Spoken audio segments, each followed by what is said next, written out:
L'hivernage à Nouakchott, une période de préoccupation des habitants de la capitale.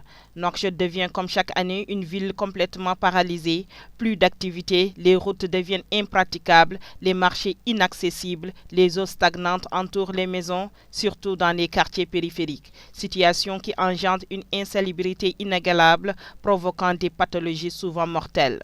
La Sabra reste une zone à fort risque pluviométrique, vu son emplacement géographique, nous le rappelle M.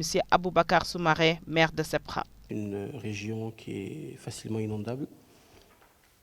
Nous sommes tout proches de la mer. Nous sommes justement une Sabra, c'est un soubassement salin. Nous sommes en dessous du niveau de la mer, donc nous sommes vraiment en danger quand il y a beaucoup de précipitations.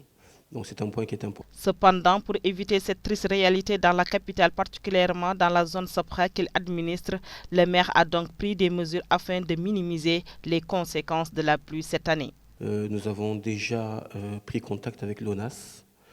Nous savons que pour la wilaya de Nouakchott-Ouest, il y a 6 camions qui sont disponibles et qui vont être gérés donc par le Wali, en personne le Wali et donc les préfets.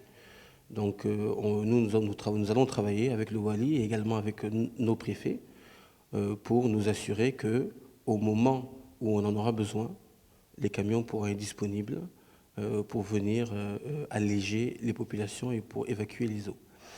Nous avons également travaillé avec World Vision. Conscient des probables dangers qu'encourt cette zone, M. Soumaré renforce ses capacités de prévention en scellant un accord avec World Vision pour y faire face de manière concrète. Les zones prioritaires dans ce PRA, nous avons fait un classement des zones prioritaires. Bon, les carrefours, le marché, les endroits où il y a beaucoup de passages, les quartiers qui sont le plus touchés. Et on a défini comme ça un classement des quartiers par ordre de priorité pour pouvoir s'attaquer aux problèmes les plus importants en priorité. Un constat s'impose cependant. Nouakchott croule sous la canicule et contrairement aux autres régions du pays, la capitale attend toujours à ce jour d'être arrosée, ne serait-ce que par une averse rafraîchissante. Mais espérons que ces premières pluies ne se transforment en déluge abordant.